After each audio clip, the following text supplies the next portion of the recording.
Hello, hello, hello, hello. Welcome to We Are On Code podcast. I am Naraya Shiloh, your sis that never miss. I'm giving away all the cheat codes. I am helping men to navigate these waters with these new modern women. So I was a lot of you are here because you saw me on Never Knew TV. Love that show. And I love that brother. He's doing really good things. So I'm looking at the clips that are coming out, and I realize that people really think that they can make a determination or that they really know somebody from a 5 minute and 22-second clip. So what I decided to do was I'm gonna play this clip, right? And I'm gonna stop it and I'm going to talk so that I can expound on some things. Okay. So let's get busy. Again online, that man should pay 100% of the bills, right? And last time I checked, the salary of the average black man between the ages of 20 and 59 is around 41,000. Uh, so if the average income, I'm not trying to laugh, if the average income of a black man is 41,000, right? How can a household with a woman and children be ran with just 41,000? I also wanted to add, um, and this is last time I checked, you can update, but only 8% of black men make over $100,000. So, and we still have the issue where black men are the last to be hired and the first to be fired. So, in this social economic environment, not social media in La La Land, but the actual realistic environment, right? How can the average man solely provide for a family in this time under those conditions? He can't. He can't unless y'all just gonna be eating cat food every day. Like you can't. And I don't understand when that became a thing though. Like it just was all of a sudden, boom. My man if a man want to be with me, he got to pay all the bills. Ideally, okay. So we understand what the question was that he asked me. Why are women at this point basically thinking that one salary can go ahead and create this whole huge lifestyle or what have you? And what I said is pretty straightforward. You can't do it. Social media has done a disservice, right? People really believe that social media is a real place. It is not. Half of the times, these people are renting out their cars, they're renting out the houses. Even when you're watching the exercise videos, half the time they are patting themselves, their butts with stuff to make it seem like if you do these exercises or if you follow me, you too can look like this. We are now in a society of followers. Let's just keep it gully. We are now producing followers and not leaders. They may think that they are being leaders, but they're not. And unfortunately, women are emotional. When we see things, we become emotionally attached to it, and then we own it. So now we are owning the fact that you need to make enough money to provide for me, and I have to do absolutely nothing. Right. And now let's add on top of that 9 times out of 10, I may have a kid too. So now not only am I saying that you need to provide for me, but you need to also provide for my child who their father doesn't even provide for. So when I say that we live in a fairy tale world right now, that is definitely where we're living at right now. So that's basically what that question was about. That would be a beautiful thing. And there was a time before inflation and cost of living and things and $400 wigs and weaves and all of these other things, right? That he might have been able to do that, but now he can't, right? And if you do luck up and get a man that has 6 figures, good for you. But the average man, and the average woman, you need a 2 income to have a lifestyle. Right. Even if you're making 100K, you still need two After incomes. after taxes, you only making about what, 70,000, 70, right? yeah. So we can't even get caught up in that whole I make six figures, right? But it's not realistic. But you know it, and I don't want. Let me say this: you need to be making the high six figures in order to be able to have this lifestyle that these women are talking about. I'm gonna go off topic, but it's when people who have absolutely nothing, the most ghettoest, dirtiest ghetto birds that ain't never been out there 3-mile radius, talk about a man need to pay all their bills. That's when I understood that there's a problem. And how can you, who never really been to a sit-down restaurant before, say that somebody need to pay all your bills and you got 3 kids by 3 different men? Like, this is when I knew it was a problem.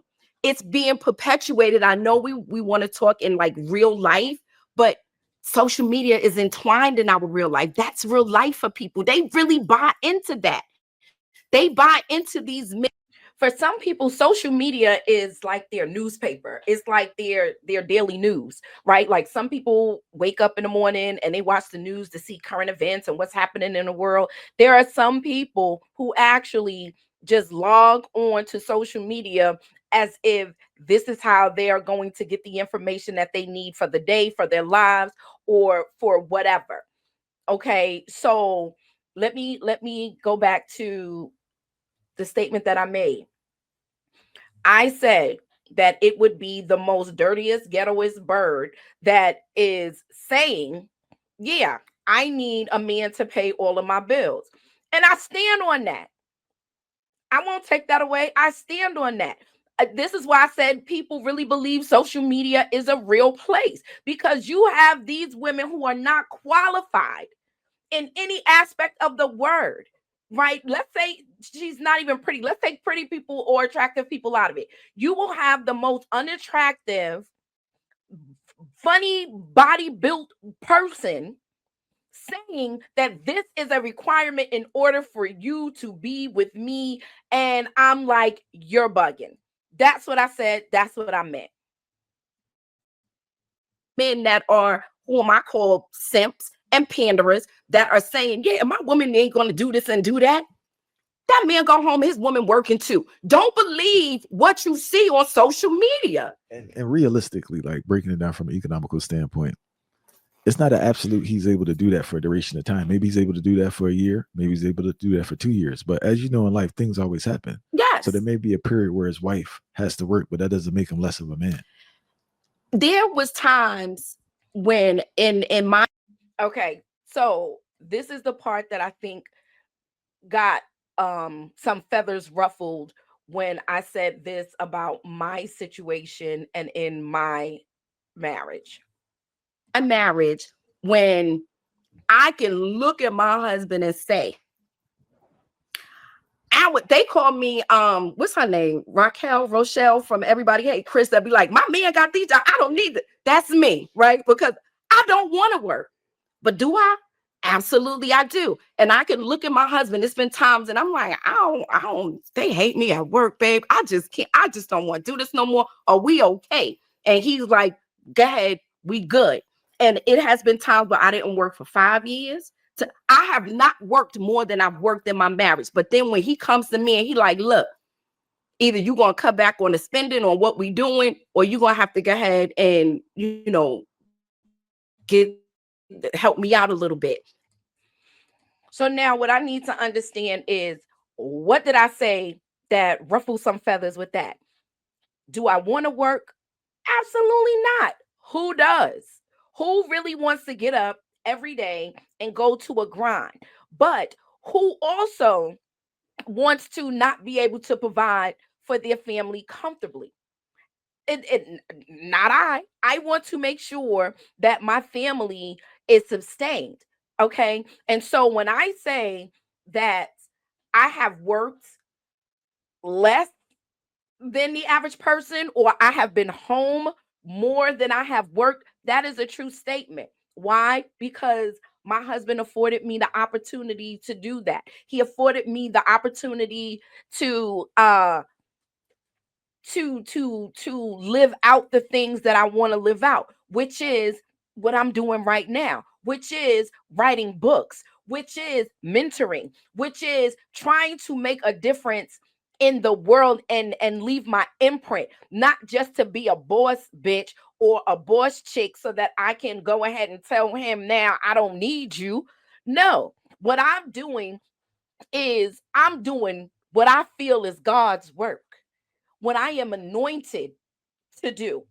Okay. And because I have a husband who believes in me and who feeds into me so that I'm able to do that, what is the confusing statement that I made? I saw that one person actually said that I was thinking about myself. Let me tell, did I just not say that I'll go to work? Let's finish and then I'll continue. And I will get up and I will go and get me a job and I will work to help my family. And then, but I'll come back though, like, are we straight now? But I don't look at him the less than a man though. You know what I'm saying? That's my job. I'm a help me. I think that with marriages, first of all, we have too many people who haven't been married speaking about marriage. So that's like the first and biggest problem, right? They don't understand the dynamics of a sustainable, healthy marriage. The next thing is that I approach marriage like I played basketball. I approach it with the same team concept. I do what's needed. So it's not necessarily a specific role, right? Mm-hmm. Things fluctuate. There's some times where I have to do majority of the cooking and majority of the cleaning. There are other times it's vice versa, but I do what's needed for the ship to work. Yes. I don't think people have that approach. They have these ideas about what they're supposed to do, and they're not deviating from that idea. And that's not how teams work. No. You have women who want their men to pay everything and they still stay home, but they still don't want to cook. They want to have a housekeeper. Like, you know what I'm saying? So it's never ending. This goes back to my point that women don't know what you want. You say that you want to be stay at home and have your man, your husband, take care of everything, but then you don't want to cook. So I see what I refer to as a lot of propaganda online that man should pay 100% of the bills, right? And okay. All righty. So what did I say in there that was confusing to anybody that watched that? What did I say that made me seem as if I am an expert on marriage? Because these are some of the comments that were underneath that video, right? And it was coming from women, of course, you know. So my thing is, as a single woman, how do you have the what's the word I'm looking for here? Not the nerve, but how do you even have the understanding or the education to understand what it takes to be a wife? Right? So one young lady said that I am an expert. Being married doesn't make you an expert on marriage. It makes you an expert on your marriage. So who made you the expert to come up with that conclusion? Right? And so my response to her was, so if I'm a doctor, if I'm a lawyer, if I'm a electrician or a plumber, I am and I studied these things, right? Does that still just make me an expert on what goes on in my house? Yeah. I've studied this. I've taken psychology classes. I talk to people, right? I'm not big on reading books and letting books tell me. I am a people studier. I have talked to thousands of people over the course of my lifetime. I know a lot of people who deal with certain things, right? So, am I an expert? Okay, don't call me, say I'm not an expert, but I know more than you. I know that much. right? So my thing of it is that with women, you will find any reason, anything to discredit someone who is pointing out a shortcoming. And this is the thing about me. I am not bashing women. I can't. I'm a woman. I am a woman. I have a daughter. I have nieces. I have sisters. I got a mom, right? So I'm not bashing women. What I am doing is I am pulling your coattail to tell you that what you're doing and how you are behaving is improper. It's improper. And it's not warranted all the time. Now let's be clear here. When I say that I support and I advocate for Black men, it's not all Black men that I advocate for, right? Just like it's not all Black women that I'm talking about, right? And I would think that we are adults so that we understand that, correct? Like it doesn't need to be said. Right. Of course, I'm not speaking to the man who beats women. Of course, I'm not speaking about the men who don't take care of their kids because they just don't want to. Of course, I'm not talking about those men. The men that I am speaking about are men who are getting a bad rap because of men like that. Those are the men that I advocate for. Okay, the good men who still love Black women and don't want to give up on Black women. The women that I'm speaking to are women who have bad behavior, who cannot take accountability, who play victim in every sense of the word. Those are the women that I'm talking to.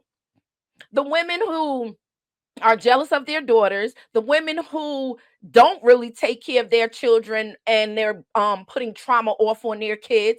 Those are the women that I'm talking to. So if you don't fit that, then mind your business. Right? Because you get offended or insulted when I say certain things. And the first thing you'll say is, well, you ain't talking about me. Then why are you even responding, hun? If you know I'm not, if that's not you, then what's all of the negativity towards me about? I could care less what you feel about me. I could care less what you say. I could care less how you think that I look, how I sound. I don't care because it's not going to stop the work that I'm doing. I am in the Black man business. Okay. That's it. And that's all. I do not subscribe to, nor do I believe in this girl code, this sister code, because I feel that that whole thing is really when it benefits you all. We can look at talk shows, we can look at reality TV where it starts off where it's like, oh, yes, sisterhood, and we're going to help each other build businesses and this, that, and the third. And by the third episode, everybody fighting, hating everybody. It's not a real thing. You know why? Because we are damaged and we need to fix ourselves in order to be able to even have those kind of relationships. Okay. And that's just what it is. And I don't understand why you get so defensive when I point that out. I don't understand why you get defensive when I say, sis, you're bugging. There is no way in the world that you can expect a man who makes $60,000, $70,000 to be the sole provider. And you live in a Chicago or DC or New York or a major city like that. It's not realistic. Then all of a sudden, I'm a mammy and I'm a pick me because I'm telling you, I'm trying. Iron sharpens iron, and that's what I'm trying to do. I love my sisters just as much as I love my brothers, right? But right now, the Black man is getting the short end of the stick. The Black boy is getting the short end of the stick. And there is no one advocating for them. They are trying to advocate for themselves and no one is hearing them? How is it that every other community can have an ally? The LGBTQA ally, right? You have the Me Too movement with the allies. We're the Black men's allies. We know we're not going to get it from other people. So why is it not us? Why are we not advocating for the good Black men? And why are we not advocating that our boys are going to grow up to be great Black men?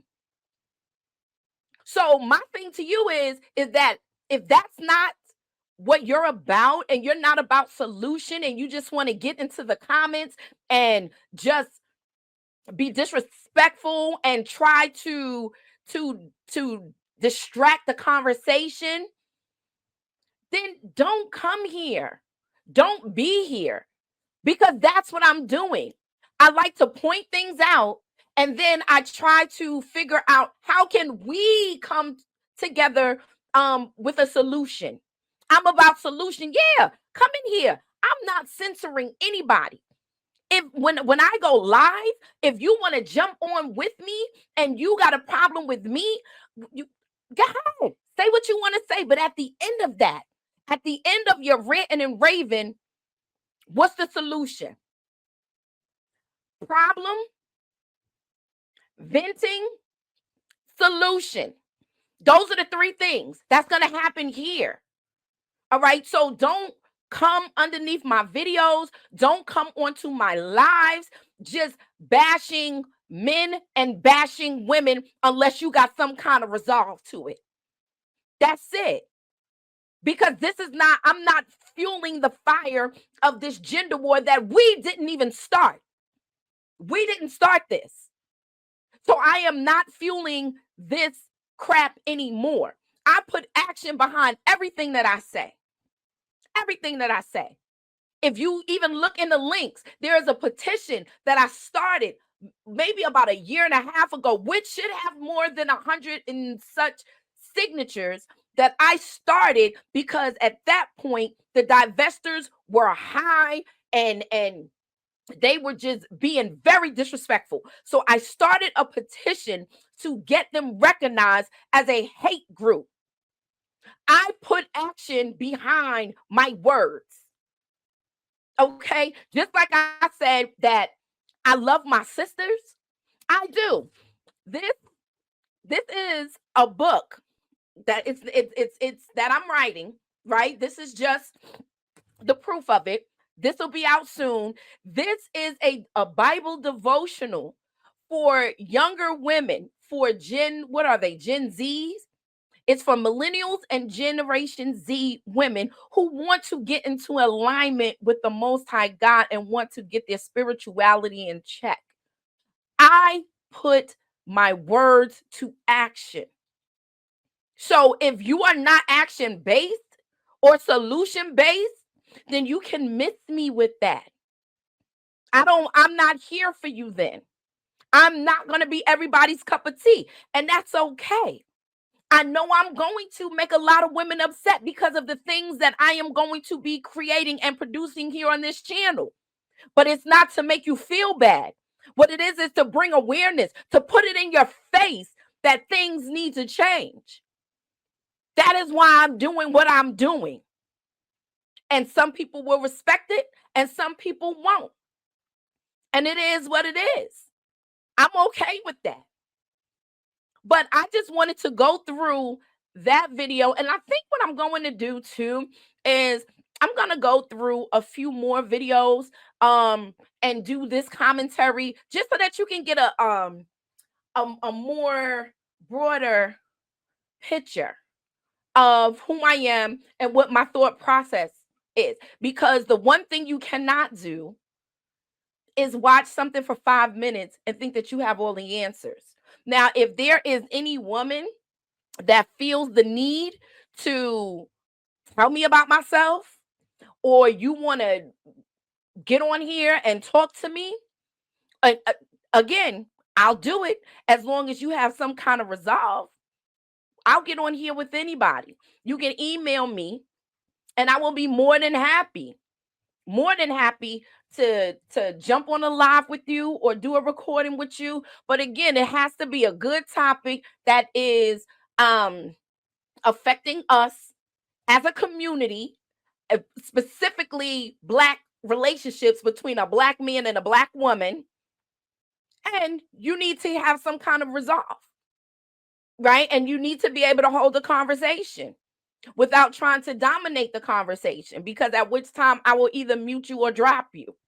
And then it serves us no purpose. Because the one thing I don't do is I don't argue with women. I don't argue with men either. I don't need to, because I don't know you. Right? So if you want to do that, let's do that. And again, if anybody has a show idea, or if anybody wants to get on here when I'm having a free conversation about things and you just want to ask some questions, I love for you to interact in the comments, but I would also love to actually lay eyes on you and have these conversations. So you can always reach out to me right here at my email address, and I respond to every email that I get. You can also reach out to me on Instagram and on TikTok. And it'll take me a little bit longer on TikTok because I get a lot of DMs. So your best bet would be like IG or email. But so that's what we can do. All right. So that's it. I love you. And like my man Russell Simmons used to say, thank you for coming out. God bless you and good night.